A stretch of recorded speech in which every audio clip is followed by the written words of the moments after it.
of South Orange County is here with us, Lori Renaud, and she's going to talk to us a little bit about family caregivers. Now, their services are a variety of things for senior care, recovery care, but what happens when you do need somebody to help you out? Welcome. Thank you. Thanks for having me back, Lisa. You're welcome. Right, so I feel like in the past we really haven't talked about respite care. Oh. And that's another service we offer, and there's so many family caregivers in the village here. And what I mean by that is someone that's taking care of their spouse, another family member, or a friend, or a neighbor, the unpaid caregivers. Okay. And it can be so rewarding to take care of loved ones, but with that becomes an emotional and physical toll. Right. So I just thought maybe today we could talk about what the caregivers need to do for themselves to improve their self-care, to be better caregivers for their loved ones. Right, right. And then if they really want to break or find it's time, or even have a plan in place, then I can come out and meet with the family and get everything ready to go. So it could just be a phone call, and maybe there's an emergency or something happened, and we can just step in to provide the care. Right. Okay. So let's. But before that, let's go ahead and talk about what ActiKare is, and just kind of give a high overview, just in case people haven't heard about you before. Of course. So we are a licensed in-home care agency.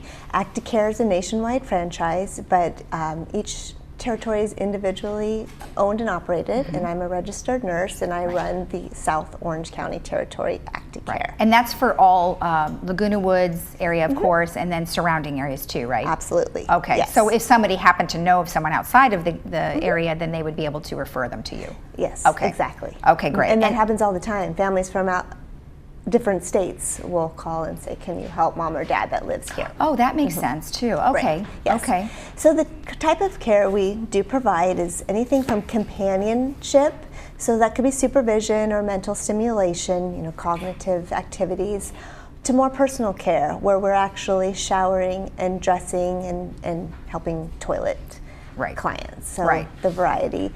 Many times it starts out as a need for transportation or meal preparation, and then expands into more care as the level of comfort with us increases as we become that trusted care partner. Right. Now there's something else that you do. It's called, goodness, I forgot that, Activate. Oh, what is that about? So that's our anti-fatigue program, because fatigue is not a normal part of aging. And if we can start engaging clients in activities for mental stimulation, social aspects, and eating better, it's mind, body, and spirit program. Right. Just to get people more active, and the more you move, the more you keep moving. The more you sit, you're just going to get more be tired. At any age, really, right? At any age. Yeah. So that's just part of coming in, and I put together a plan, try to draw out from the clients what they love to do, but maybe don't do as often anymore, so we can engage them in those type of activities. That sounds great. So I'm sure you can incorporate some of that in your caregiving as well, right? And help family members know what to do. Yes. Okay, absolutely. So tell me about family care, and what are some of the things that you would advise families to do? So when I get involved, it's almost to the point where the family member is already overwhelmed. And so if I could tell you today, pay attention to the early signs of stress. It could be something of you're not sleeping at night, you're not eating right, irritability is a sign that, okay, now maybe it's time to ask for help. Okay. So once you decide, all right, I can't do this alone, I need to ask for help, then I suggest, what are your goals? What's most important to you? And then we can go ahead and prioritize what's most important. So if it's, say it's a wife taking care of her husband, but she has children in the area, and maybe they're not helping out as much as she'd like. Why don't we hold a family meeting, and then you can discuss and let your needs be known. Or say you're just, you're fatigued and you're not exercising enough. Well, that could be a priority for you to let's start an exercise plan. Or go ahead. Well, what do you say to the individual who doesn't want to be a burden to the family members? Because I find that that's the case. My father says, I don't want to be a burden. So what do you do with that case?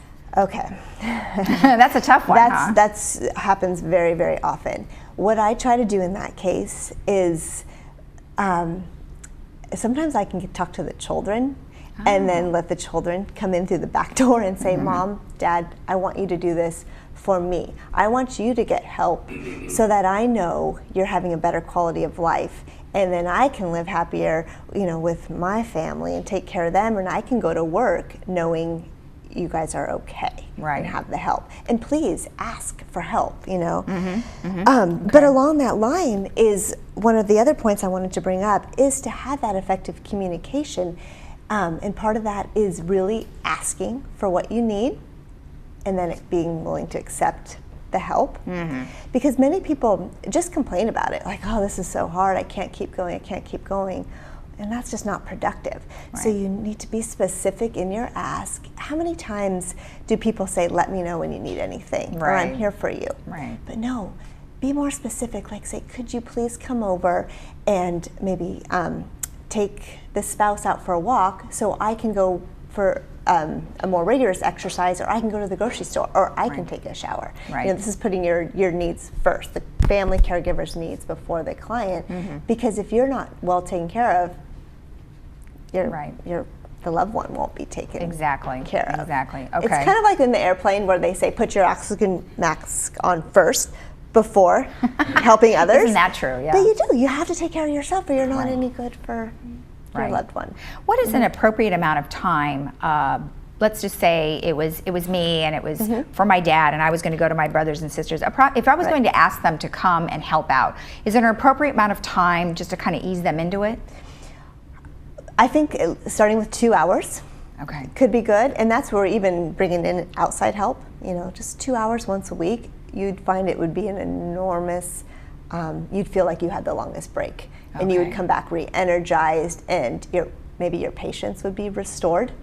So you would be willing to do it again. I find there's sometimes anger and frustration gets built up, and then you become lonely and even depressed, so you've got to get those little breaks. Even 2 hours. 4 hours is even better. We recently had a case where a lady has Alzheimer's, and her husband was just like, I can't do it, I don't know what to do.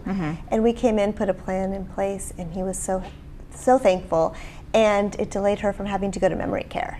She could stay at home just 4 hours, 3 times a week. So that's not too bad. It doesn't have to be extended. It can be, but doesn't have to be. Now, if they don't have any family members here locally to help out, how do you help them? So that's when I would come in, and we could put a plan together and come up with the activities when we're in the home, what we can do to make their life easier. And once they can trust us, which they should, because everybody's is safe and experienced and well trained, but you still have to develop that connection. Once that's developed, then that would be the time for the family caregiver to be able to get out and have their own time and let us supervise and take over. So even if they have family members, or if they don't have family members, could they still contact you and because you are experienced in this, could they still contact you and still sit down with you and have you help them run through it? So obviously starting with family care, and then if that didn't go, you could kind of give them some options? Absolutely, because sometimes they can.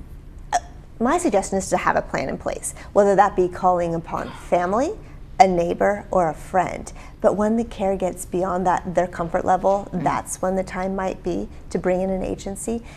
But we can definitely have a plan in place, so whenever the time is right, or there's an emergency, it's just a phone call. Lori, can you please send a caregiver over? Yes, absolutely. If we've already met, if the plan's in place, then we can definitely do that. All right, good. Thank you for the information. So if you wanted to, if they want to call you, obviously we've got the ActiKare of South Orange County, and there's the phone number and your website and your email address as well.